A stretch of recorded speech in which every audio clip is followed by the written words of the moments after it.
بسم اللہ الرحمن الرحیم عن ابی ذر رضی اللہ عنہ قال اوصانی رسول اللہ صلی اللہ علیہ وسلم بسبع اوصانی ان انظر الى من هو دونی ولا انظر الى من هو فوقی واوصانی بحب المساکین والدنو منهم واوصانی ان اقول الحق وان كان مرا واوصانی ان اصل الرحم وان ادبرت واوصانی الا اخاف في الله لومة لائم واوصانی الا اسأل الناس شيئا واوصانی ان استكثر من قول لا حول ولا قوة الا بالله فانها من كنوز الجنة.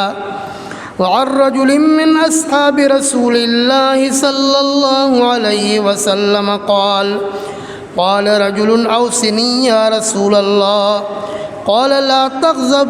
قال الرجل ففكرت حين قال رسول الله صلى الله عليه وسلم ما قال فإذا الغضب يجمع الشر كله.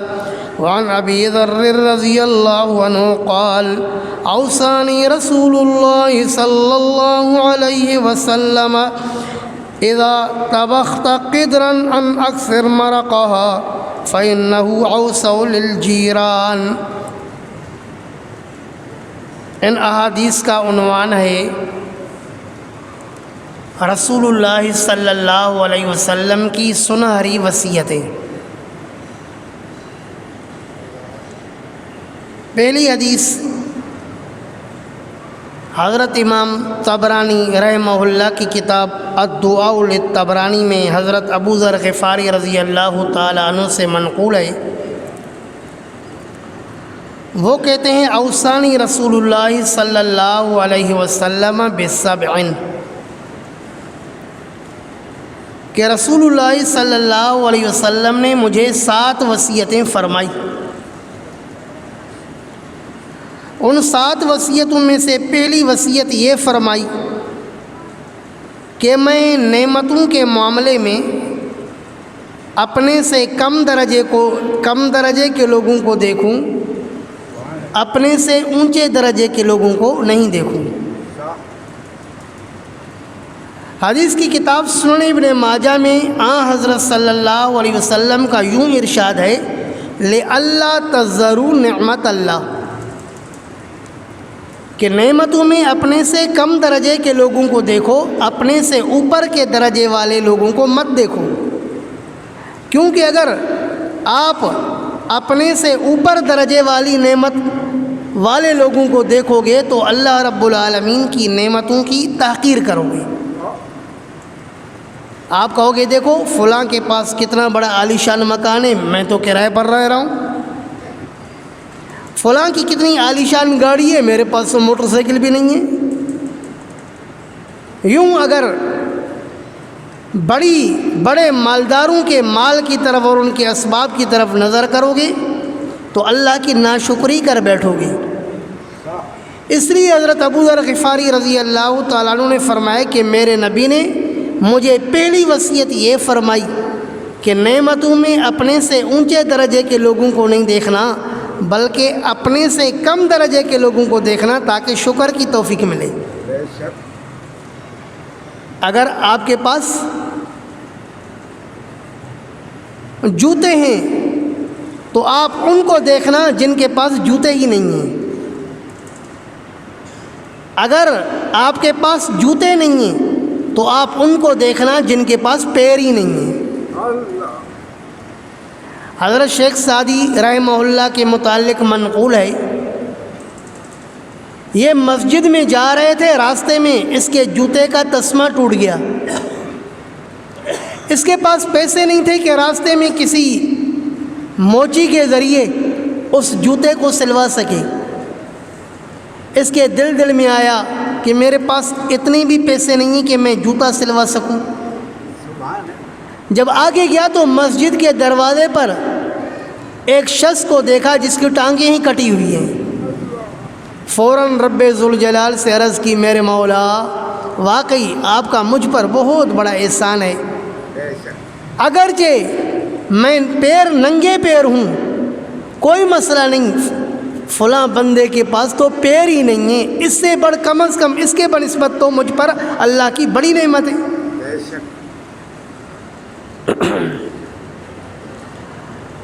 وہ ایک شخص کے متعلق واقعہ منقول ہے کہ اس کو جذام کی بیماری لگی ہوئی تھی۔ جذام کی بیماری کا مطلب یہ ہے کہ یہ ایسی بیماری ہے کہ اس سے انسان کے عضو گرتے ہیں، جسم کے گوشت کے ٹکڑے گرتے ہیں۔ تو اس نے ایک شخص کو دیکھ کر کے کہا الحمدللہ الذی عافانی مما ابتلاک، کہ تمام تعریفیں اس رب کائنات کے لیے ہیں جس نے مجھے محفوظ رکھا مما ابتلا بہ کثیر من الناس، ایسی مصیبت سے اللہ نے مجھے نجات دی ہے جس میں بہت سارے لوگ پڑے ہوئے ہیں۔ تو لوگوں نے کہا کہ حیرت کی بات ہے، تیرے پاس ہے کیا چیز؟ ایسی بیماری میں مبتلا ہے کہ تیرا جسم دن بدن جا رہا ہے، تو کس نعمت پر اللہ کا شکر کر رہا ہے؟ تو اس نے کہا کم از کم اس شخص کے بنسبت رب ذوالجلال کی مجھ پر بڑی نعمت ہے جس کو اللہ نے ایمان جیسی دولت نہیں دی، کم از کم مجھے رب ذوالجلال نے ایمان جیسی دولت کے ساتھ تو مالا مال فرمایا ہے۔ تو ہمیشہ ہر مسلمان کو، ہر مومن کو اس پر خوش ہونا چاہیے کہ رب ذوالجلال نے مجھے اپنی بے شمار نعمتوں سے مالا مال فرمایا ہے۔ اللہ نے مجھے خوبصورت چہرہ عطا فرمایا، صحیح اعضاء عطا فرمائے، پیاری پیاری آنکھیں، پیارے پیارے کان، پیارے پیارے ہونٹ، خوبصورت دانت، خوبصورت چہرہ عطا فرمایا۔ اور سب سے رب ذوالجلال کی بڑی نعمت یہ کہ اللہ پاک نے مجھے ایمان کی دولت سے مالا مال فرمایا۔ تو یہ اللہ کی نعمت ایمان والی یاد کر کے مومن کو اپنے آپ کو خوش کرنا چاہیے کہ مجھ پر اللہ پاک کی بڑی مہربانی ہے کہ اللہ نے مجھے مومن بنایا۔ دوسری وصیت فرمایا وَأَوْصَانِي بِحُبِّ الْمَسَاكِينِ وَالدُّنُوِّ مِنْهُمْ۔ حضرت ابوذر فرماتے ہیں اللہ کے رسول نے دوسری وصیت مجھے یہ فرمائی کہ اے ابوذر، مسکینوں کے ساتھ محبت کرنا اور مسکینوں کے قریب رہنا، مسکینوں سے دور نہیں رہنا۔ حدیث کی کتاب سنن الترمذی میں ہے، حضرت صلی اللہ علیہ وسلم نے سیدہ عائشہ سے فرمایا احب المساکین، اے عائشہ مسکینوں سے محبت کرنا، مسکینوں کو دور نہیں کرنا۔ سنن ابی داؤد میں واقعہ ہے، حضرت ابو سعید خدری رضی اللہ تعالیٰ عنہ فرماتے ہیں کہ ہم صحابہ کرام کی جماعت ایک جگہ بیٹھے ہوئے تھے۔ مہاجرین صحابہ اتنے تو غریب اور فقیر تھے کہ ان کو پورے جسم ڈھکنے کے لیے کپڑے نہیں تھے۔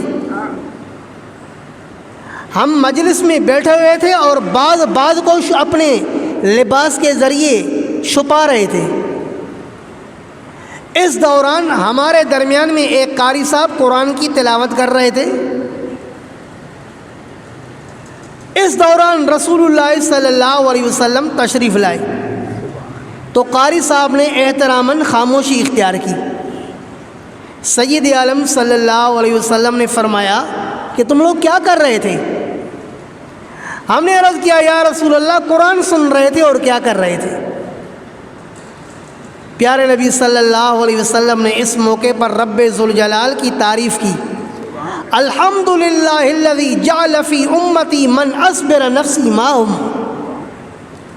تمام تعریفیں اس رب کائنات کے لیے ہیں جس نے میری امت میں ایسے افراد پیدا کیے ہیں کہ رب ذوالجلال نے ان کے ساتھ رہنے کا مجھے حکم دیا ہے کہ ان کے ساتھ ٹھہر کے رہنا، ان کو اپنی مجلس سے نہیں نکالنا۔ کفار کے کہنے پر ان کو اپنی مجلس سے دور نہیں کرنا، متکبرین کے نہ بیٹھنے کی وجہ سے ان کو اپنی مجلس سے راندہ درگاہ نہیں کرنا، بلکہ ان کو اپنے سینے سے لگانا۔ اس لیے میرے نبی نے دعا فرمائی جو سنن ترمذی میں ہے، اللہم احینی مسکینا، میرے مولا مجھے مسکین کر کے زندہ رکھ، وَأَمِتْنِي مِسْكِينًا، اللہ مجھے مار بھی مسکین کر کے، وَاحْشُرْنِي فِي زُمْرَةِ الْمَسَاكِينَ، اور میرے مولا قیامت کے دن میرا مسکینوں کے ساتھ حشر فرما۔ کتنی بڑی بات ہے۔ آن حضرت صلی اللہ علیہ وسلم نے اس موقع پر ان مہاجر صحابہ سے، فقراء صحابہ سے فرمایا کہ تم احساس کمتری کا شکار نہیں ہونا کہ ہم غریب ہیں، فقیر ہیں، ہمیں جسم چھپانے کے لیے لباس نہیں ملتا۔ فرمایا احساس کمتری کے شکار نہیں ہونا۔ ابشروا بالنور التام یوم القیامہ، قیامت کے دن جہاں پل صراط سے گزرنے کے لیے روشنی اور نور کی ضرورت پڑے گی، اس دن رب ذوالجلال آپ کو کامل نور عطا فرمائیں گے، اور اس نور اور روشنی کے ذریعے پل صراط گزر کر کے جنت کے وارث بن جاؤ گے۔ اس سے بڑھ کر آپ کو کیا چاہیے؟ تیسری وصیت فرمایا وَأَوْصَانِي أَنْ أَقُولَ الْحَقَّ وَإِنْ كَانَ مُرًّا، فرمایا مجھے تیسری یہ وصیت فرمائی کہ میں ہمیشہ حق بولوں اگرچہ کسی کو کڑوا کیوں نہ لگے، کیونکہ ظاہر ہے حق بات آپ جس کو بھی کہیں گے، کون ہے حق بات سننے والا؟ وہ تو فاروق اعظم رضی اللہ تعالیٰ عنہ تھے۔ خطبے کے دوران لوگ اعتراض کرنے کے لیے کھڑے ہو جاتے کہ یہ چیز آپ نے کہاں سے لائی، فاروق اعظم جواب دیتے۔ اب اگر کسی کو بھی کوئی حق بات کہی جاتی ہے تو اس کو برا لگتا ہے، لیکن پیارے نبی صلی اللہ علیہ وسلم نے فرمایا حق بات نہیں چھوڑنا، حق بات آپ کر کے چھوڑیں، وَإِنْ كَانَ مُرًّا، اگرچہ کسی کو کڑوی لگتی ہے تو کڑوی لگنے دو، لیکن انشاءاللہ اس کا فائدہ ضرور ہوگا۔ جب آپ کسی کو حق بات کہیں گے، اگرچہ آگے سے وہ اگر متکبر ہوگا تو اکڑ دکھائے گا، تکبر دکھائے گا، بڑائی دکھائے گا، لیکن آگے چل کر اس کے دل پر چوٹ لگے گی کہ یار کہا تو سچ ہے، تو ممکن ہے کہ اس کو عمل کی توفیق مل جائے۔ چوتھی وصیت وَأَوْصَانِي أَنْ أَصِلَ الرَّحِمَ، اللہ کے رسول نے فرمایا، ابو ذر غفاری نے فرمایا کہ اللہ کے رسول نے مجھے چوتھی یہ وصیت فرمائی کہ میں اپنے رشتہ داروں کے ساتھ جوڑ کے رکھوں، اگرچہ رشتہ داری مجھ سے توڑی جائے لیکن پھر بھی میں جوڑ کے رکھوں، کیونکہ اللہ کے رسول صلی اللہ علیہ وسلم نے فرمایا لیس الواصل بالمکافئ، اگر کوئی آپ کے ساتھ رشتہ داری جوڑتا ہے، آپ اس کے جواب میں رشتہ داری کو جوڑ کے رکھتے ہو، تو یہ کوئی رشتہ داری جوڑنا نہیں ہے۔ رشتہ داری جوڑنا تو یہ ہے کہ جو آپ سے توڑے آپ پھر بھی اس کے ساتھ جڑ کے رہیں۔ اور صحیح بخاری کی حدیث ہے، رسول اللہ صلی اللہ علیہ وسلم نے فرمایا من سرہ ان یبسط لہ فی رزقہ وینسى لہ فی اثرہ فلیصل رحمہ، اللہ کے رسول نے فرمایا جس کو یہ بات اچھی لگتی ہے کہ اس کے رزق میں کشادگی ہو، ہم میں سے ہر شخص چاہتا ہے کہ میرے رزق کے اندر کشادگی ہو، اللہ کے رسول نے فرمایا کہ جس کو یہ بات اچھی لگتی ہے کہ اس کے رزق کے اندر کشادگی ہو اور اس کے عمر میں بھی برکت ہو، رزق میں بھی برکت ہو اور عمر میں بھی برکت ہو، تو اس کو چاہیے کہ اپنے رشتہ داروں کے ساتھ جڑ کر کے رہے۔ رشتہ داروں کے ساتھ جڑ کے رہنے سے رشتہ داروں کی دعائیں ملیں گی، اور رشتہ داروں کی دعاؤں کی وجہ سے اللہ پاک آپ کے رزق میں بھی برکت فرمائیں گے اور اللہ پاک آپ کے مال میں بھی برکت فرمائیں گے۔ اور پانچویں وصیت فرمایا وَأَوْصَانِي اللہ اخاف فی اللہ لومۃ لائم، اللہ کے رسول نے مجھے یہ وصیت فرمائی کہ میں کسی بھی ملامت کرنے والے کے ملامت سے نہیں ڈروں۔ قرآن کہتا ہے لوگو اگر تم دین سے پھر جاؤ گے اللہ کا کوئی نقصان نہیں ہوگا۔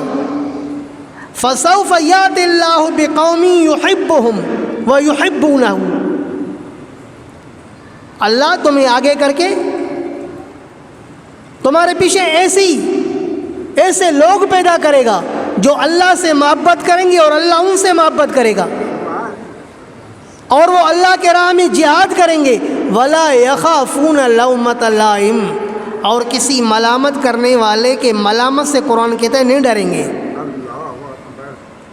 تو مومن ملامت سے نہیں ڈرتا کہ بھئی داڑھی رکھوں گا، میرے خاندان میں عزیز و اقارب میں تو کسی کی بھی داڑھی نہیں ہے، اگر میں داڑھی رکھوں گا خاندان والے کیا کہیں گے؟ جہاں آفس میں میں کام کرتا ہوں وہاں سارے داڑھی منڈے ہیں، اگر میں داڑھی رکھوں گا وہ آفس والے کیا کہیں گے؟ میرے ساتھ تمام کام کرنے والے ان میں سے کوئی بھی نماز نہیں پڑھتا، اگر میں نماز کے لیے جاؤں گا تو وہ لوگ کیا کہیں گے کہ ابھی اس کو گناہ بخشوانے کی ابھی اس کو مہلت ملی ہے۔ تو لوگوں کی ملامت سے مومن نہیں ڈرتا کہ لوگ کیا کہیں گے۔ رسول اللہ صلی اللہ علیہ وسلم نے فرمایا ایسا زمانہ بھی آئے گا کہ دین پر چلنا اتنا مشکل ہو جائے گا کأنہ قابض جمرۃ، کہ دین پر چلنے والے کو دین پر چلنا اتنا مشکل محسوس ہوگا جیسے کہ چنگاری ہاتھ میں اٹھا کر کے چلنا۔ اور اس زمانے میں رسول اللہ صلی اللہ علیہ وسلم نے فرمایا من تمسک بسنتی عند فساد امتی، امالی ابن بشران سے پڑھ رہا ہوں، من تمسک بسنتی عند فساد امتی فلہ اجر 100 شہید۔ اللہ کے رسول نے فرمایا کہ جب فتنے فساد کے زمانے میں جو شخص میری سنت کو تھام کے رکھے گا اللہ رب العالمین اس کو 100 شہیدوں کا ثواب عطا فرمائیں گے۔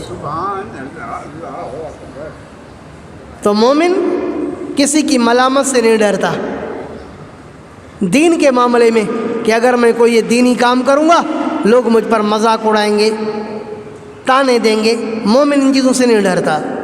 تو فرمایا اللہ کے رسول نے مجھے یہ وصیت فرمائی پانچویں کہ اللہ اخاف فی اللہ لومۃ لائم، کہ میں اللہ کے معاملے میں ملامت کرنے والے کے ملامت سے نہیں ڈروں۔ بعض لوگ اللہ کے لیے تو کسی کی ملامت برداشت نہیں کرتے ہیں، لیکن اپنے نفس کو خوش کرنے کے لیے ملامت برداشت کرتے ہیں۔ مثلا ایک شخص زنا میں مبتلا ہوتا ہے، اب اس کے عزیز و اقارب اس کو تانے دیتے ہیں، وہ گندے، وہ ذلیل، وہ ایسے، لیکن یہ کسی کی نہیں سنتا ہے، کہتے ہیں مجھے لوگوں کی کوئی پرواہ نہیں ہے۔ تو ملامت تو یہ بھی برداشت کر رہا ہے، لیکن کس کے لیے؟ اپنے نفس کے لیے۔ قربان جاؤں اس شخص پر جو ملامت برداشت کرتا ہے اللہ کے لیے۔ تو فرمایا مجھے وصیت ہے کہ میں اللہ کے بارے میں کسی کی ملامت کرنے والے کے ملامت سے نہیں ڈروں۔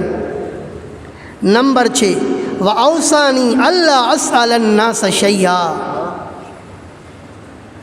فرمایا میرے پیارے نبی صلی اللہ علیہ وسلم نے مجھے وصیت فرمائی کہ میں لوگوں سے کچھ نہیں مانگوں۔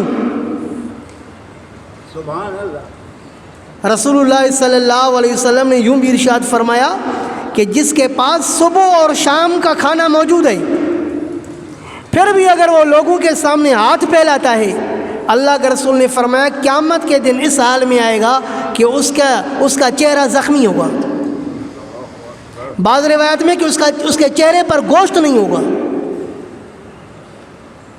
تو جس کے پاس صبح و شام کا کھانا موجود ہو ایسے شخص کے لیے سوال جائز نہیں ہے۔ نمبر 7 وأوصاني أن أستكثر من قول لا حول ولا قوة إلا بالله. فرمائے میرے نبی نے مجھے یہ بھی وصیت فرمائی کہ میں کثرت سے پڑھوں لا حول ولا قوت الا باللہ، لا حول ولا قوت الا باللہ. پڑھو نا، لا حول ولا قوت الا باللہ. فإنها من کنوز الجنہ، اس لیے کہ یہ کلمات جنت کے خزانوں میں سے ایک خزانہ ہے. اللہ پاک ہم سب کو نصیب فرمائے. اللہ کرے جتنی باتیں ہیں مجھے اور آپ کو اللہ پاک عمل کرنے کی توفیق عطا فرمائے. انشاءاللہ یہی سلسلہ چلتا رہے گا. اللہ کے رسول کی سناری وصیتیں ہر اتوار کو شرکت کی شرکت یقینی بنائیں. انشاءاللہ بہت فائدہ ہوگا. جزاکم اللہ خیرہ.